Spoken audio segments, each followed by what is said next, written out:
بسم اللہ الرحمن الرحیم۔ السلام علیکم۔ درباری ٹی وی یوٹیوب چینل پر آپ سب کو خوش آمدید کہتے ہیں۔ شادی کے بعد جب پہلی دفعہ میں سسرال گیا تو حیران رہ گیا کیونکہ میری ساس جھولا جھول رہی تھی۔ مجھے دیکھتی انہوں نے زبردستی مجھے اپنے ساتھ جھولے پر ہی بٹھا لیا اور مجھے عجیب سی شرمندگی محسوس ہونے لگی۔ میں نے ان سے تھوڑا سا فاصلہ اختیار کیا۔ جھولے پر اتنی زیادہ جگہ نہیں تھی کہ میں ان سے دور ہو کر بیٹھ سکتا اور مجھے ان کے قریب ہو کر بیٹھنا اچھا نہیں لگ رہا تھا۔ میرے بیٹھتی وہ تیز تیز جھولنے لگی۔ مجھے جھولے سے چکر آتے تھے اور اب بھی چکر آنا شروع ہو گئے تھے۔ میں نے زور سے اپنی ساس کا ہاتھ پکڑ لیا اور ان سے کہا کہ وہ جھولا روک دیں، لیکن وہ تو اتنی تیز سے جھول رہی تھی کہ شاید انہیں میری آواز بھی سنائی نہیں دے رہی تھی۔ جب میں نے 2 سے 3 دفعہ زور سے کہا، انہوں نے جھولا روکا اور میں فوراً جھولے سے اتر گیا۔ مجھے عجیب سا محسوس ہو رہا تھا کہ بھلا یہ بھی جھولا جھولنے کی کوئی عمر ہے، اور وہ بھی اس طرح کہ جیسے کوئی چھوٹی بچی ہو۔ میری ساس ایک بہت ہی اچھی اور پڑھی لکھی عورت تھی، لیکن نہ جانے کیوں اس کی کچھ عادتیں اتنی عجیب تھیں کہ میں حیران رہ جاتا۔ لیکن میری شادی کو زیادہ دن نہیں گزرے تھے، اس لیے میں صرف خاموشی سے اپنی ساس کی حرکتوں کو دیکھتا رہا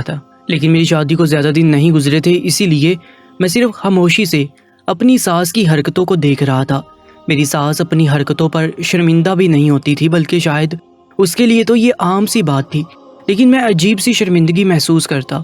وہ خود تو عجیب حرکت کرتی ہی، لیکن ساتھ میں مجھے بھی اپنے ساتھ بٹھا لیتی۔ میری شادی کو 2 مہینے ہی ہوئے تھے اور ان 2 مہینوں میں نے جب اپنے سسرال میں قدم رکھا اپنی ساس کو ایسے ہی پایا۔ کبھی کبھی تو مجھے حیرانگی کی بجائے ہنسی آنے لگتی کہ میری تو اپنی ساس ابھی تک چھوٹی بچی ہے۔ بہت دفعہ میں نے سوچا کہ اپنی بیوی فائزہ سے اس بارے میں بات کروں، لیکن یہ سوچ کر نہیں پوچھ سکا کہ کہیں وہ برا نہ مان جائے۔ میں فائزہ سے بہت محبت کرتا تھا اور اس کی ناراضگی کے بارے میں سوچ بھی نہیں سکتا تھا۔ میں نے فائزہ سے اپنی پسند سے شادی کی تھی۔ میں اور فائزہ یونیورسٹی میں ایک ساتھ پڑھتے تھے اور وہیں مجھے اس سے محبت ہو گئی تھی۔ فائزہ اپنی ماں کی اکلوتی بیٹی تھی۔ فائزہ کے والد کا انتقال بہت عرصہ پہلے ہی ہو گیا تھا۔ جب میں نے فائزہ کے گھر رشتہ بھیجا تو اس کی ماں نے فوراً ہی رشتہ قبول کر لیا اور ہم دونوں کی کچھ ہی عرصے بعد شادی ہوگی۔ شادی کے بعد میں کبھی کبھی اپنے سسرال جاتا، کیونکہ میں دفتر جاتے ہوئے فائزہ کو روز صبح میں اس کی امی کے گھر چھوڑ دیتا اور واپسی میں لے لیتا۔ لیکن پچھلے کچھ دنوں سے فائزہ کی امی مجھے زبردستی اندر بلا لیا کرتی۔ وہ کہتی کہ مجھے اچھا نہیں لگتا، تم دروازے سے ہی چلے جاتے ہو۔ اور جب میں نے اندر جانا شروع کیا تو یہ دیکھ کر حیران رہ گیا کہ میری ساس تو بالکل بچوں کی طرح جھولا جھولتی ہے، اور جھولا جھولنے کے ساتھ ساتھ وہ زور زور سے ہنستی بھی ہے، جیسے بہت ہی خوشی محسوس کر رہی ہو۔ اور سب سے زیادہ عجیب بات یہ تھی کہ وہ مجھے دیکھ کر شرمندہ ہونے کی بجائے اور زور زور سے جھولا جھولتی اور مجھے بھی زبردستی اپنے ساتھ بٹھا لیتی۔ مجھے تو اتنی تیز تیز جھولا جھولنے سے چکر ہی آتے، لیکن میری ساس اور زور زور سے ہنسنے لگتی۔ کبھی کبھی تو مجھے لگتا تھا کہ وہ جان بوجھ کر مجھے تنگ کرنے کے لیے یہ سب کر رہی ہے، لیکن پھر میں سوچتا کہ مجھے تنگ کر کے بھلا انہیں کیا حاصل ہونا ہے۔ جتنی دیر میں فائزہ چادر اوڑھ کر کمرے سے اپنا سامان لے کر نکلتی، میں خاموشی سے اپنی ساس کی عجیب سی حرکت کو دیکھتا۔ فائزہ نے بھی کبھی اپنی ماں کو روکنے کی کوشش نہ کی تھی، جبکہ اسے معلوم تھا کہ مجھے یہ سب کچھ عجیب لگتا ہے، لیکن وہ اس طرح نظر انداز کر دیتی جیسے کوئی بات ہی نہ ہو۔ دن یوں ہی گزر رہے تھے اور ہماری شادی کو 6 مہینے ہونے والے تھے، لیکن میری ساس کے برتاؤ میں کوئی تبدیلی نہیں آئی تھی۔ میرے اور فائزہ کے درمیان ایک مضبوط رشتہ قائم ہو چکا تھا، اس لیے ایک دن میں نے سوچا کہ فائزہ سے معلوم تو کروں کہ آخر ماجرا کیا ہے، اس کی ماں عمر کے اس حصے میں کیوں چھوٹی بچی بنی ہوئی ہے۔ رات کے کھانے کے بعد میں اور فائزہ واک کے لیے باہر نکلے تو میں نے یوں ہی باتوں باتوں میں فائزہ سے اس کی ماں کے بارے میں باتیں کرنا شروع کی، تو وہ خوشی خوشی اپنی ماں کے حوالے سے بہت سے قصے سنانے لگی۔ اس نے اپنے ابو کے بارے میں بھی بتایا کہ اس کے ابو کا بہت بڑا کاروبار تھا اور وہ لوگ بہت خوشحال زندگی گزار رہے تھے، لیکن پھر اس کے ابو انتقال کر گئے۔ اچانک ہی وہ بہت غمگین ہو گئی تھی اور مجھے افسوس ہونے لگا کہ میری وجہ سے وہ دکھی ہو گئی ہے۔ میں نے خود ہی باتوں کا رخ موڑ دیا تھا، کیونکہ مجھے اس کے چہرے کی اداسی بالکل اچھی نہیں لگی تھی، لیکن وہ سب عام سی باتیں تھیں۔ واک کرتے کرتے ہم لوگ واپس گھر کی طرف آگے تھے، جو میں نے گھما پھرا کر فائزہ سے پوچھ ہی لیا کہ آخر اس کی ماں اس طرح کیوں جھولا جھولتی ہے۔ پہلے تو فائزہ نے میری طرف دیکھا اور کہنے لگی کہ آپ کو کوئی اعتراض ہے کیا؟ میں نے کہا نہیں، مجھے کیوں اعتراض ہوگا، میں تو بس ایسے ہی پوچھ رہا ہوں، مجھے ڈر تھا کہ کہیں فائزہ کو کوئی بات بری نہ لگ جائے۔ فائزہ کہنے لگی کہ آپ کو جھولے سے ڈر لگتا ہے اور امی آپ کو بھی اپنے ساتھ بٹھا لیتی ہے، شاید اس لیے آپ یہ بات پوچھ رہے ہیں۔ میں امی سے کہوں گی کہ اب وہ آپ کو اپنے ساتھ نہ بٹھایا کریں۔ میں فائزہ سے جو بات پوچھ رہا تھا وہ اس کا جواب دینے کی بجائے الگ ہی باتیں کر رہی تھی۔ میں نے کہا کہ نہیں، ایسی کوئی بات نہیں ہے، تم اپنی امی سے کچھ نہ کہنا۔ نہ جانے کیوں مجھے ایسا محسوس ہوا کہ جیسے فائزہ کا موڈ پوری طرح خراب ہو چکا ہے اور اسے میرا یہ سوال بالکل بھی پسند نہیں آیا۔ ہم دونوں واپس گھر پہنچ چکے تھے اور گھر آتے ہی فائزہ مجھ سے کوئی بات کیے بنا ہی سونے کے لیے لیٹ گئی۔ میں پریشان ہو گیا تھا کہ ایسی بھی کیا بات ہو گئی ہے کہ فائزہ نے مجھ سے بات بھی نہیں کی، جبکہ فائزہ میری بہت اچھی بیوی تھی، وہ میرے گھر والوں کا بہت خیال رکھتی تھی۔ اس نے میری ماں کو اپنی امی کی طرح ہی عزت اور محبت دی تھی۔ میرے گھر میں فائزہ نے اپنا مقام بنا لیا تھا، میری بہنیں بھی اسے بہت پیار کرتی تھیں اور فائزہ بھی سب کے ساتھ بہت اچھے سے ہی پیش آتی۔ مجھے اپنی شادی شدہ زندگی میں کوئی بھی مسئلہ درپیش نہیں تھا، لیکن بس ایک ہی بات تھی جو میری الجھن کی وجہ بن گئی تھی۔ فائزہ نرم مزاج اور سلجھی ہوئی لڑکی تھی اور میری ساس بھی بالکل ایسی ہی تھی۔ میں جب ان سے بات کرتا تو ان کے لہجے کی شائستگی ان کے پڑھے لکھے اور خاندانی ہونے کا ثبوت دیتی۔ میری ساس بھی مجھ سے بہت محبت کرتی تھی کیونکہ میں ان کی اکلوتی بیٹی کا شوہر تھا، لیکن بس جھولا میرے ذہن میں اٹک کر رہ گیا تھا۔ نہ جانے کیوں مجھے یہ بات ابھی تک سمجھ نہیں آ رہی تھی کہ وہ اس طرح جھولا کیسے جھول سکتی ہے، اور وہ بھی اپنے داماد کے سامنے، جبکہ ہمارے گھر میں جب میری بہن کا شوہر آتا تو میری ماں زیادہ زور سے ہنستی، بولتی بھی نہیں تھی۔ وہ کہتی کہ اچھا نہیں لگتا، داماد کیا سوچے گا کہ ساس کی اپنی شوخیاں ہی ختم نہیں ہو رہی ہیں۔ اور میری ساس تو مجھے خود ہی اپنے ساتھ جھولے پر بٹھا کر زور زور سے جھولنے لگتی۔ شاید ہر انسان کے سوچنے کا انداز الگ ہوتا ہے، اور شاید میری ساس کا بھی سوچنے کا انداز بالکل الگ تھا۔ شاید کہ جو بات مجھے عجیب لگ رہی تھی وہ ان کے لیے عام سی بات تھی۔ مجھے اس بات پر کوئی اعتراض تو نہیں تھا، لیکن ایسا محسوس ہوتا جیسے وہ کوئی چھوٹی بچی ہے جن کے ہاتھ نیا نیا جھولا لگا ہے اور وہ پہلی دفعہ اس پر بیٹھ کر جھولا جھول رہی ہو۔ ایک دن جب میں اپنی بیوی کو لینے کے لیے اپنے سسرال پہنچا تو ہمیشہ کی طرح میری ساس نے مجھے اندر بلا لیا۔ میں صحن میں جا کر چارپائی پر بیٹھا ہی تھا کہ وہ مجھے کہنے لگی کہ میرے ساتھ جھولے پر ہی بیٹھ جاؤ، ہم دونوں مل کر جھولا جھولتے ہیں۔ مجھے جھولے پر بہت ہی زیادہ چکر آتے تھے اور میں بہت ہی زیادہ تھکا ہوا بھی تھا، اس لیے مجھے غصہ آ گیا۔ میں نے انہیں منع کیا کہ مجھے جھولا نہیں جھولنا ہے، لیکن وہ تو ضد کرنے لگی اور بار بار مجھے بلانے لگی۔ وہ کہہ رہی تھی کہ تیز جھولا جھولنے میں بہت مزہ آتا ہے۔ مجھے ان کی دماغی حالت پر شبہ ہونے لگا تھا۔ اتنے میں فائزہ چائے کا کپ لیے میرے قریب آئی تو میں نے اسے غصے میں کہا کہ آخر تمہاری ماں کے ساتھ مسئلہ کیا ہے؟ عام طور پر میں فائزہ سے اس لہجے میں بات نہیں کرتا تھا کیونکہ مجھے اس کی ناراضگی سے ڈر لگتا تھا، لیکن سارا دن آفس میں کام کرنے کے بعد میں ذہنی طور پر اتنا زیادہ تھک چکا تھا، اور ایسے میں فائزہ کی ماں کا رویہ مجھے پوری طرح پریشان کر رہا تھا۔ اسی لیے میں فائزہ سے غصے میں پوچھ بیٹھا۔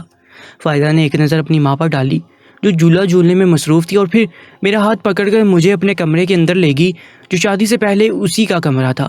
اور اس کمرے کے اندر جا کر میں حیران رہ گیا۔ جب میں پہلی بار فائزہ سے ملا تھا تو اسے دیکھ کر اس کی خوبصورتی کا پوری طرح دیوانہ ہو گیا تھا، اور پھر جب ہم دونوں کے درمیان پہلی دفعہ بات ہوئی تو مجھے اندازہ ہوا کہ وہ کتنی اچھی اور خاندانی لڑکی ہے۔ اس کی ہر بات بہت ہی سلجھی ہوئی تھی، وہ ایک اچھے خاندان سے معلوم ہوتی تھی۔ کچھ ہی دنوں میں ہم دونوں کی دوستی گہری ہوتی چلی گئی کیونکہ ہم دونوں ایک ہی کلاس میں پڑھتے تھے اور سارا وقت ایک ساتھ ہی گزارتے۔ میں اور فائزہ ایک ساتھ گھومتے پھرتے اور ہر چھوٹی سے چھوٹی بات بھی ایک دوسرے کو بتاتے۔ فائزہ نے بتایا تھا کہ اس کے گھر میں اس کی ماں اور وہ دو ہی لوگ ہیں، اس کے والد کا بہت پہلے انتقال ہو چکا ہے۔ میں نے کبھی اس سے زیادہ فائزہ کے گھر والوں کے بارے میں نہ ہی پوچھا تھا اور نہ ہی کبھی فائزہ نے کچھ بتایا تھا۔ فائزہ کی امی سے میری پہلی ملاقات اس وقت ہوئی تھی جب میں فائزہ کے گھر اپنی امی کے ساتھ رشتہ لے کر گیا تھا، اور ان سے بات چیت کر کے مجھے بہت خوشی ہوئی تھی کہ وہ بھی ایک پڑھی لکھی خاتون ہے۔ ہماری شادی بہت ہی سادگی سے ہوئی تھی کیونکہ فائزہ کے والد حیات نہیں تھے اور میں نہیں چاہتا تھا کہ اس کی ماں پر ہماری شادی کو لے کر کوئی بوجھ پڑے۔ میری ماں نے بھی فائزہ کی ماں سے کہہ دیا تھا کہ انہیں کوئی بھی جہیز دینے کی ضرورت نہیں ہے۔ ہمارے پاس اتنا سب کچھ تھا کہ ہمیں کسی بھی چیز کی ضرورت نہیں تھی۔ میں تو شادی کے بعد فائزہ کی امی کو بھی اپنے ہی گھر رکھنا چاہتا تھا، لیکن انہوں نے یہ کہہ کر انکار کر دیا کہ وہ اپنی بیٹی کے سسرال میں کیسے رہ سکتی ہیں۔ مجھے ان کی فکر تھی کہ وہ اکیلے گھر میں کیسے رہیں گی، لیکن انہوں نے یہ کہہ کر مجھے مطمئن کروا دیا کہ وہ سالوں سے اس گھر میں رہ رہی ہیں اور پاس پڑوس میں بھی ان کی کافی جان پہچان ہے اور یہ گھر ان کے شوہر کی نشانی ہے۔ اور وہ یہاں سے کسی صورت نہیں جا سکتی، اور فائزہ کو بھی ان کے اکیلے رہنے میں کوئی پریشانی نہیں تھی، تو اس لیے میں نے زبردستی کرنا مناسب نہیں سمجھا، اور اس کی وجہ مجھے اب پتہ چلی تھی کہ وہ کیوں اپنا گھر نہیں چھوڑنا چاہتی تھی۔ ان کے لیے یہ گھر چھوڑنا ممکن ہی نہیں تھا، اور اس کی وجہ مجھے آج سمجھ آ گئی تھی۔ فائزہ مجھے اپنے کمرے میں لے کر ہی بیٹھ گئی، اور جو کچھ اس نے بتایا وہ سن کر میرے رونگٹے کھڑے ہو گئے۔ میں سوچ بھی نہیں سکتا تھا کہ ایسی بھی کوئی بات ہو سکتی ہے۔ فائزہ کہہ رہی تھی کہ اس نے یہ سب مجھے شرمندگی کی وجہ سے نہیں بتایا تھا کہ میں اس کی ماں کے بارے میں کیا سمجھوں گا۔ وہ روزانہ صبح ہوتے ہی اپنی ماں کے گھر اسی لیے آ جاتی تھی تاکہ گھر کے کام کاج کر سکے، کیونکہ اس کی ماں زیادہ تر وقت جھولے پر ہی بیٹھا کرتی تھی۔ کبھی کبھی ہم جو سوچتے ہیں اور دیکھتے ہیں ایسا بالکل بھی نہیں ہوتا، اور سچائی اتنی الگ ہوتی ہے کہ جس کا ہم گمان بھی نہیں کر سکتے۔ میرے ساتھ بھی کچھ ایسا ہی ہوا تھا۔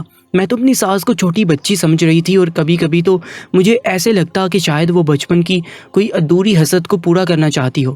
ایک دفعہ میں نے اپنی ماں کو بھی اپنی ساس کے متعلق یہ بات بتائی تھی کہ وہ کسی چھوٹی بچی کی طرح جھولا جھولتی ہے، جس پر میری ماں نے کہا تھا کہ انسان کو کبھی کبھی اپنے بچپن میں اپنے ارمان پورے کرنے کا موقع نہیں ملتا، اور زندگی جب کبھی اسے موقع دیتی ہے تو وہ اپنے ارمان پورا کر لیتا ہے۔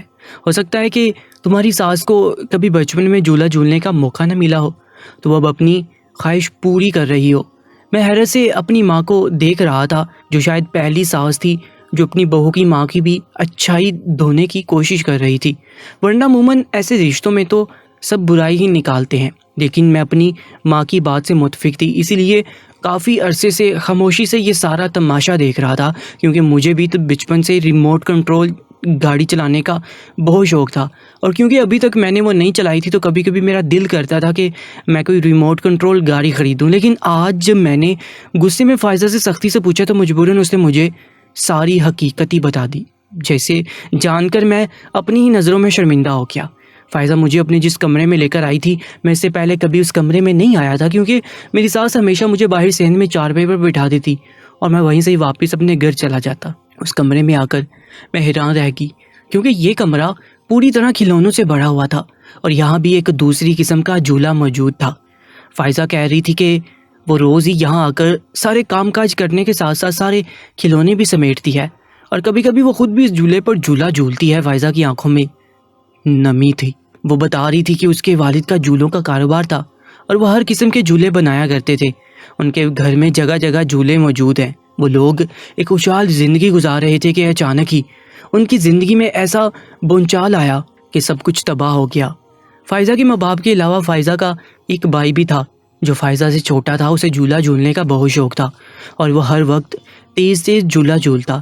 ایک دفعہ تو جھولے پر گرنے کی وجہ سے اس کے بھائی کا سر بھی پھٹ گیا، جس کی وجہ سے فائزہ کی امی اسے اس بات کے لیے سختی سے منع کرتی کہ وہ اتنی تیز جھولا نہ جھولا کرے۔ لیکن فائزہ کا بھائی بہت ہی شرارتی تھا، اور وہ اکلوتا ہونے کی وجہ سے بہت لاڈلا بھی تھا۔ ایک دن جب فائزہ اور اس کا بھائی اسکول سے گھر واپس لوٹے تو گھر آتے ہی اس کا بھائی جھولے پر بیٹھ گیا اور تیز تیز جھولا جھولنے لگا۔ فائزہ کی امی اسے بار بار کہتی رہی کہ وہ پہلے یونیفارم تبدیل کر لے اور کھانا کھا لے، لیکن وہ نہ مانا اور جھولے پر ہی بیٹھا رہا۔ فائزہ کی امی جو کھانا بنا کر دسترخوان لگا چکی تھی، انہیں اتنا غصہ آیا کہ وہ فائزہ کے بھائی کے پاس آئی اور کہنے لگی کہ میں آج تمہارا سارا شوق نکال دیتی ہوں تاکہ آئندہ تم اس جھولے پر نہ بیٹھو۔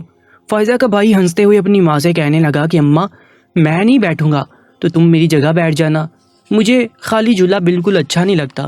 فائزہ کی امی غصے میں اپنے بیٹے کو زور زور سے جھولا دینے لگی، ساتھ ساتھ وہ کہہ رہی تھی کہ آج میں تمہارا شوق پورا کر دوں گی۔ جھولا اچانک اتنا تیز ہو گیا کہ فائزہ کے بھائی سے اپنا آپ سنبھالنا مشکل ہو گیا، اور ان کے ذہن میں جہاں چارپائی رکھی ہوئی تھی وہاں اس سے پہلے ایک کنواں موجود تھا، کیونکہ یہ قدیم زمانے کا بنا ہوا گھر تھا، اس لیے گھر کے صحن میں کنواں موجود تھا۔ جب فائزہ کی ماں نے زور سے جھولا دیا تو فائزہ کا بھائی پھسل کر سیدھا کنویں میں جا گرا، کیونکہ جھولا بہت تیز تھا۔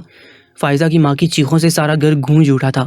فائزہ جو کھانا کھانے کے لیے بیٹھ گئی تھی دوڑتی ہوئی آئی تو دیکھا کہ اس کی ماں کنویں کی منڈیر پر کھڑی کسی طرح اس کے بھائی کو بچانے کی کوشش کر رہی ہے، لیکن اس کا بھائی پانی میں ڈوب چکا تھا۔ فائزہ کی ماں اپنے بیٹے کو بچانے کے لیے کنویں میں کودنا چاہتی تھی، لیکن فائزہ نے انہیں روک لیا۔ ان دونوں ماں بیٹی کی چیخوں پکار پر آس پڑوس کے لوگ جمع ہو گئے، اور بہت مشکلوں سے کئی طریقے استعمال کرنے کے بعد فائزہ کے بھائی کو کنویں سے نکال دیا گیا، لیکن شاید اس وقت تک بہت دیر ہو چکی تھی اور فائزہ کا بھائی اس دنیا میں نہیں رہا تھا۔ فائزہ کی ماں تو سکتے میں آ گئی تھی، اس نے غصے میں یہ کیا کر دیا تھا، وہ تو اپنے بیٹے پر جان چھڑکتی تھی، اسے کیا خبر تھی کہ اس کے ہاتھ میں اس کے بیٹے کی جان چلی جائے گی۔ جب فائزہ کے والد کو اس بات کی خبر ملی تو وہ دوڑے دوڑے گھر چلے آئے اور اکلوتے بیٹے کی میت دیکھ کر صدمے سے نڈال ہو گئے۔ ان کے ہاتھوں سے بنا ہوا جھولا ان کے بیٹے کی موت کی وجہ بن گیا تھا۔ اس بات نے انہیں اتنا صدمہ پہنچایا کہ انہوں نے اپنے جھولوں کا کاروبار بھی بند کر دیا۔